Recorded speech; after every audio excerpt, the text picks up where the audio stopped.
This podcast is brought to you by Open Door Mission, restoring hope and changing lives. OpenDoorMission.com.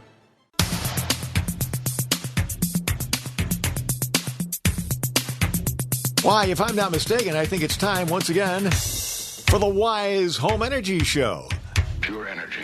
Well, I guess I'm right. Yeah, it's the voice of liberty, and in studio, none other than that guy you've been clamoring for, Major Domo Jeff Flaherty. Bob, what an unbelievably wise introduction you just had. I appreciate that. Wise, like Wise Home Energy. I get it. That's right. That's right. We're always here answering your whys at the Wise Home Energy Show. Good thing we got somebody to do it. Needs to be done. That's right. A lot of challenges in the energy world, right? We see a lot of these stories online. Crazy. People, very political. Yeah. You wonder about these data centers and how much usage they're going to have. And some people, nobody wants them in their neighborhood. Yeah, they're going to consume prodigious amounts of energy. I would be in favor of having those things around, because that's going to keep your electric bill from skyrocketing even more. Yeah, you think so? Okay. Because of there's capacity. You know? Yeah, that's what the issue is. There's scarcity in energy, and supply and demand. the lower the supply. That is the key. And you hear all these kind of debates. Some people are pro-nuclear, some people are anti, and where. And you never really get down to the brass tacks of what we used last year. No one digs deep into that data and what we're going to need next year. And things can change very quickly with data centers. It seemed like a few years ago it was the bit mining. Those things were churning out using lots of power and energy. So one of the things I wanted to mention, we always talk about all the rebate programs that are available, and it appears that the RG&E insulation rebate has run out of funds. The last email I got said you can continue to enter these approvals or requests for approvals, but you will it's unlikely will get funded unless somebody cancels and doesn't do their other job. So one of those things, as an end-use contractor, we never really know when the funds will run out. They don't give you the clock saying, hey, February of 2027 is when we presume. It's usually more like, hey, guess what? Yesterday we ran out of money. So there is the New York State NYSERDA has the Comfort Home program. So there is that rebate, but it's always difficult to meander these ever-changing programs. And that's why we always advise people is don't wait. If you're betting on the rebate getting better, that's a tough bet. Maybe it will in a few years, but take what you can get and see what your home needs, and you can fix it. In the meantime, if they have any questions, I'm sure they can pick up the phone and they can call 585-270-5836. We take calls or texts there. You can visit our website. Our website is constantly being updated, but one of the things that we've really rolled out is really a pricing calculator. A lot of these things you're only going to do once in your life, so people don't know what these things cost. If you go to buy a car, you can go online and you can really dial down what a car is going to cost. A little more difficult for things like insulation, HVAC. So we've really tried to make that a seamless process where you can figure out what your home needs, punch in a few data points, and get a price. And then you can start figuring out if that's something you want to do. Now, one of the challenges is self-diagnostics is one of the challenges. I had a gentleman come through the other day. I think he heard about us right on this radio show, but he wanted a remote energy audit or a remote assessment, and that's fine. We can do that. He sent in... knowing what you do when you go on site, how's that possible? Well, it's experience of the auditor, typically more myself, is going to review that, and we can give you some serious ballparks of what's it's going to take to fix your home based on the conditions that we see and the age of the home and the building components of that day. This particular client said that he had an addition that wasn't heating properly, and there was a duct going to it, and he sent us like 3 pictures and said he wants to get more heat to this room. But there was no pictures of the room. We don't really understand. I said, well, what's underneath the room? And he said that it was, he had insulated it. He put some fiberglass under there. And that's one of the challenges of doing this work or even other contractors. I was going to say DIY is you can install something, but if it doesn't work, how do you know it doesn't work? As you install it, you won't know it. It would be similar to a boat. If you had a boat with a bunch of holes in it and you said, there I patched it, the test is whether it floats. So, so important. Yeah. And so that's the metric we're looking for, is really how it performs. And clearly there's 2 components to making a comfortable room, really, is the insulation and air sealing of that room, how tight it is and how thermally robust it is performing, and then what we want to add to heat or cool it and how much we need to add. So those are the 2 components. That's a little more difficult to examine remotely. So I don't know if that'll go anywhere. Some people maybe don't want us to go into their home, but that's where the detailed assessment comes into play. And picking the right contractor.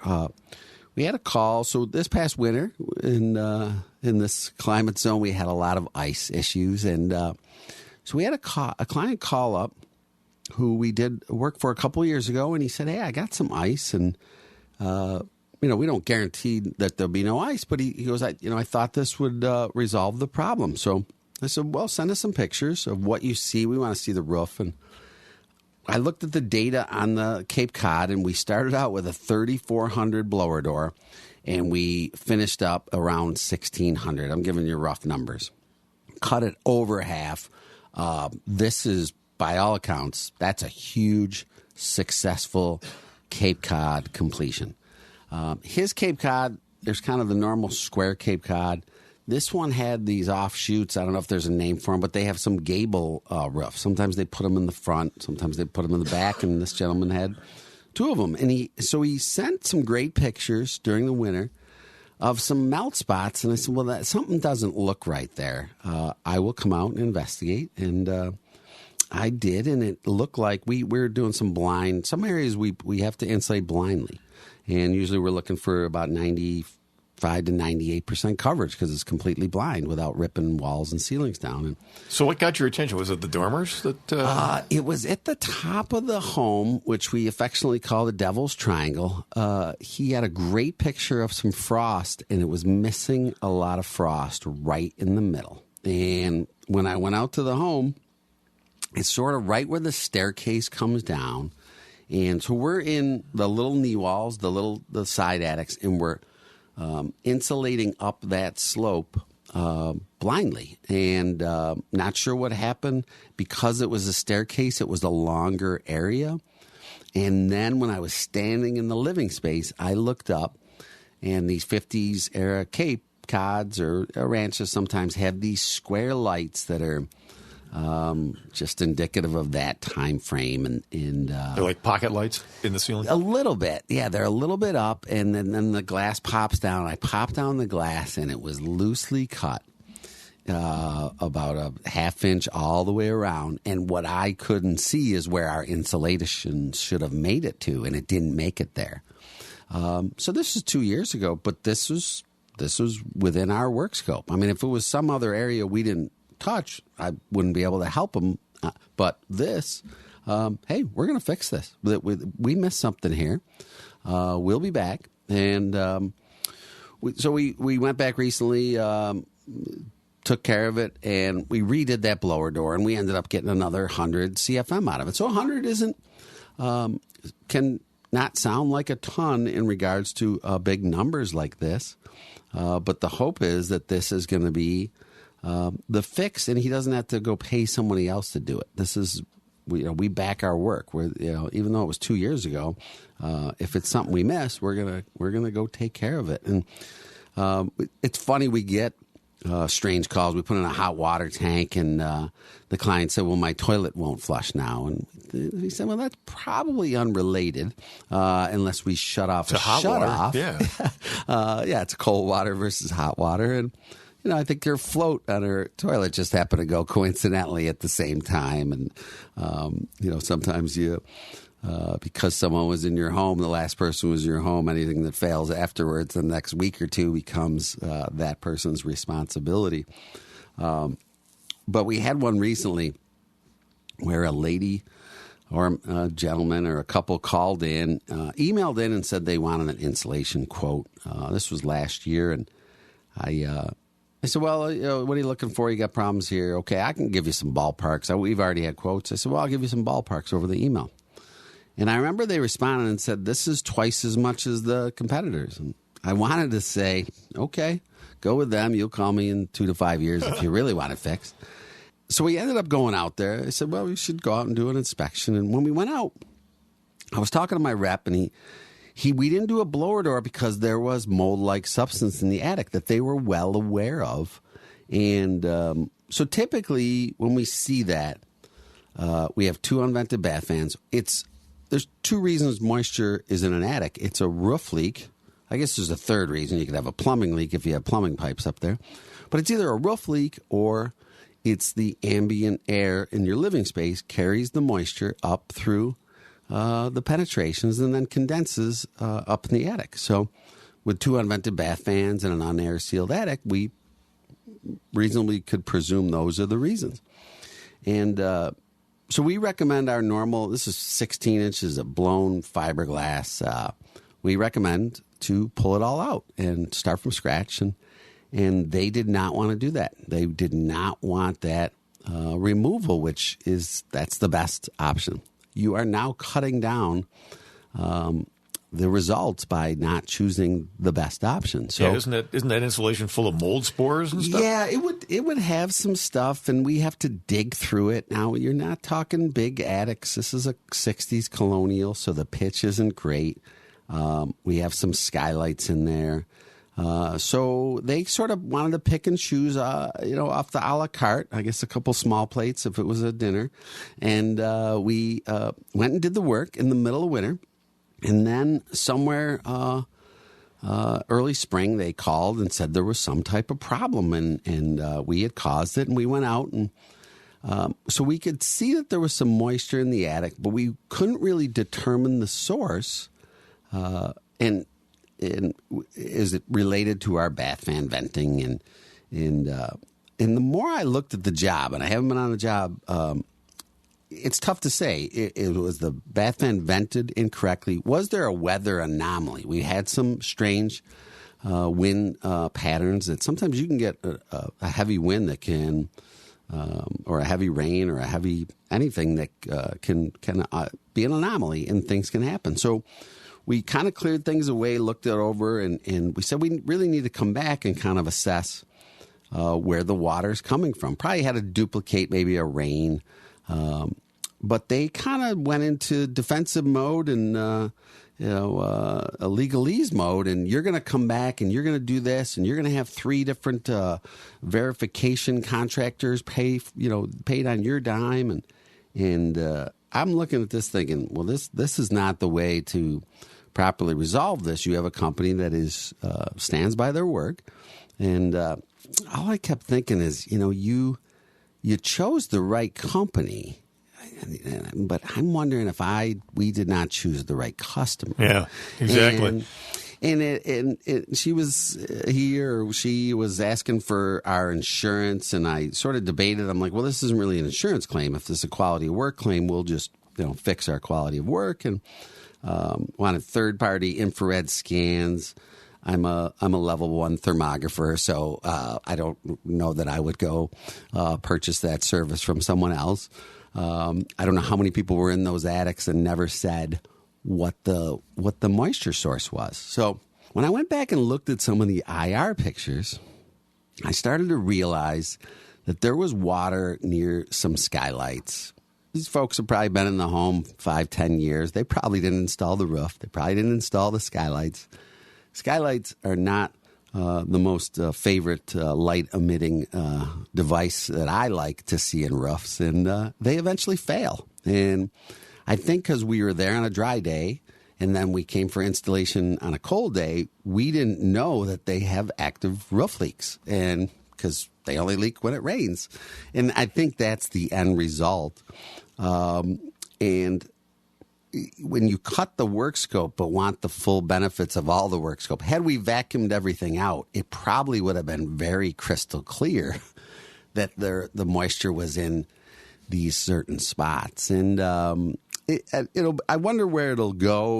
We're kind of off to the insurance and kind of off to homeowners insurance, where it was just something that we would have fixed, but I don't think they wanted to take responsibility for, maybe their 20-year-old roof and 20-year-old skylights when there was already the pre-existing problem. They've already had many contractors out to solve this with their attic. So the signs were there, and that's usually when that happens. We get a little better at trying to maybe weed out a client that's not a good fit or is going to become a problem down the road. But sometimes when we give the price, it's like the reality is the price is probably going to be materials, labor, and we're going to have some profit in there because otherwise we won't be able to fix other people's homes next week if we don't put any of that in there. So when people sometimes people want the price down. It's like, well, what should I cut? Should I cut my labor, my materials, or my profit, or my quality? Because generally you would think I'm going to cut my quality first. And by choosing not to remove all the insulation, we tell people we cannot air seal as much as we can if we properly removed it. So we might get to the point where we would just turn that job down. I'm sorry. Mm-hmm. That is the best absolutely. Package. If you don't want it, then this is not a good fit for either of us. So, you don't want to recruit a fight. Right. Right. And, I just was at a similar home, not a similar home, but I was in a townhome recently. It was funny. I've always driven by this townhome complex and thought, boy, I'm surprised no one ever calls from in there. And lo and behold, somebody called, and I ended up knowing them from my youth, and they said they had these terrible ice problems and stumbled on Wise Home Energy, and now she said, oh, I didn't realize you owned it, and so I went out. She'd had a roof put on recently, and unbeknownst to me, she had insulation done, and they couldn't remember when, but it was maybe in the past 5-7 years, and we went up in the attic and we said, well, it's not done right. And they listed the contractor, and it turned out to be a BPI contractor in the program. And so not all people, and nobody's, as my father used to say, not everybody graduates at the top of their class. And kind of the same thing in industries. Not everybody's going to be at the top of their game. And we're left to tell them that this can be dramatically improved. We can remove this insulation and take pictures of everything and then air seal it properly. We have the data with the blower door. We know we can reduce that. We'll give you hard numbers. I don't know if the other contractor did, but we see that and we think, well, we're the bad people when we come in and tell them that the job you paid for was not done properly. Yeah. You hate being the messenger. It's interesting. And I think the roofer, they were friends with the roofer, and he came over, and I feel bad for these roofers because everybody thinks because the ice lands on your roof, you're the problem, and it's really not. And I stumbled on this quote this morning that just completely made sense. And it said that bad roofs and bad gutters don't cause ice dams, but ice dams cause bad roofs and bad gutters. And that is really sums it up in 2 sentences. There's a takeaway. Write that down, folks. Yes. This is going to be on the quiz later on. That is, yeah. Credit Terry Brennan, a moisture guru that I used to attend presentations with 20 years ago, and it so makes sense. Everybody wants to blame the roof and the gutter, and that's just not the case. So those are just some tales of caution. Ask a lot of questions. Ask questions. What's going to go wrong? What if something goes wrong? What will happen in 6 months or a year? Where will you stand on this equipment that you're installing? Where will you stand on this insulation project? So those are good questions to ask.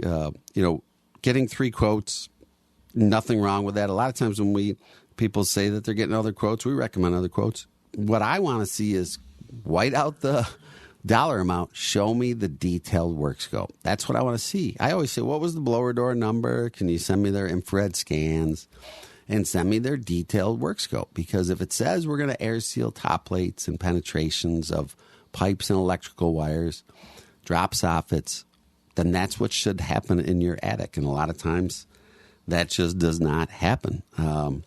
So that's a word of advice for people. Our clients don't climb in their attics. I mean, that's out of 100 people, we're probably looking at 2 people that are going to climb into a hatch in a ceiling. Maybe if it's a walk-up attic, we're going to get 75 to 100% of those. But most people aren't going into their attic. That's okay. We don't need you to. We'll take all the pictures for you to show you the conditions of your attic, and we'll give you the data with the blower doors, with the infrared scans, to show you what's going on and how it can be improved. And really with insulation and air sealing, when it's done properly, that is going to last and save you for the next 20 years, however long you're going to live in that home. So there's no cost to it of operating it once you install it.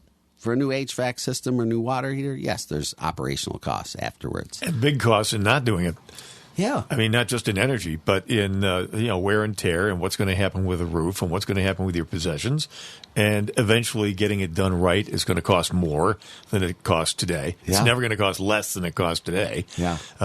Not given the way that the economy goes. Absolutely. And people like this client, it's a slow process in your attic. So even though it's not performing and it's creating moisture problems in your attic, it won't show up right away. And 5 years down the road, the average client doesn't know it has anything to do with the insulation that was installed improperly. So it's a shame. I wish it was more of a self-regulating industry, because it gives a bad rap to the industry. A lot of times I'll see in these Facebook groups or stuff, that stuff doesn't work. Insulation doesn't work. I had it done.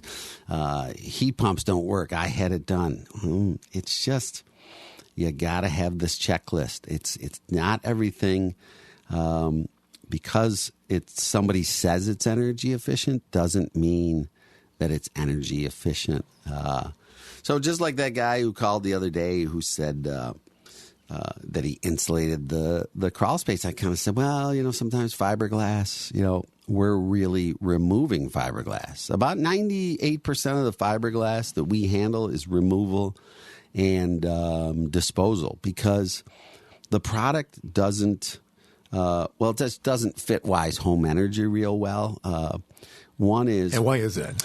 Well, for myself, I have a personal bias. When I climb into an attic, and if I am not paying attention or following our company's protocols of wearing proper protective personal equipment, I start coughing immediately. It's nasty stuff to handle. The fibers floating around in that attic are terrible, and just even a pop of my head. So for me, it's an irritant. I have other people I work with. And this is even the bats, right? They have the paper backing. Yeah, yep. And they're probably in the past few years they did something with it that I think maybe is better, but it's just spun glass, and the old stuff would break apart and fly in the air, and you just don't want it in your eyes. You don't want it on your skin. And I certainly didn't want it in my lungs. No. And whenever I make that mistake, I got 2 hours of coughing out of me. So my respirator, I got, one in my personal car, one for my work vehicle. I'm making sure that I don't make that mistake anymore. And it doesn't air seal. And it's the most prominent insulation we know of, right? You go into a big box store and there's rows and rows and stacks of it, and it doesn't air seal. We make furnace filters out of it. We make cigarette filters out of it. It's meant for air to go through it. So if it's a 6-sided box, a wall that is properly sealed, and it's got a full fluff compression in the cavity, I'm sure it performs perfectly fine in their studies. Absolutely. So for us as an installation product and a retrofit, it doesn't make a lot of sense. Cellulose is our preferred product in many instances. But people call us up and they sort of decide what product they want, and not every product works for every assembly. So a wall that's closed is not going to be able to take spray foam. There's certain other things that people ask for different products, and it's like, well, that's a great product, but it's not great for the application you want to use it. And we need to think of moisture migration and how that's going to move through the home. So, and that gets a little tricky, you know. So we'll continue to build out our website to help educate people on what the best products are for the best situation in your home. There's kind of, you know, people get afraid of spray foam because when you're spraying it, there's nasty chemicals that are off-gassing, and you don't want to be around it. But we all get in our cars. You wouldn't want to be in a spray paint booth when they're spray painting those cars, right? Never thought of it that way, but that's a good point. So you know, you're probably picking up on the notion here as you listen to these case histories that this whole thing is first of all, you're not buying a product. You're not buying, you know, a HVAC unit, you know, a furnace or an air conditioner compressor.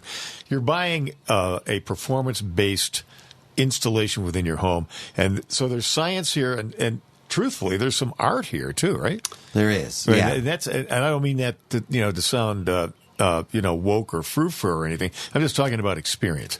And that's where the art comes in. Yeah, there is a lot of different things. That townhome the other day, other contractor dense packed this 10-foot slope of cellulose, and I'm thinking that's not advisable.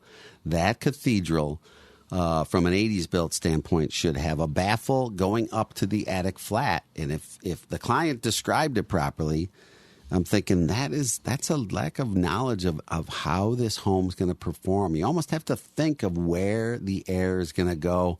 I always remember my dad working at the family of the apartments that they owned growing up as a kid.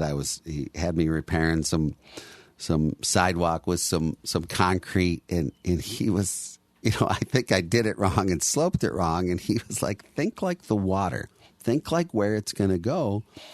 And I just, you know, whatever, 14 years old, I was like, yeah, that makes sense. And sort of, it's the same thing with home performance. We have to think, how are they going to use the home in the future? How is air going to flow? So, yeah. And where's the water going to go? That's just right. Like Dad said.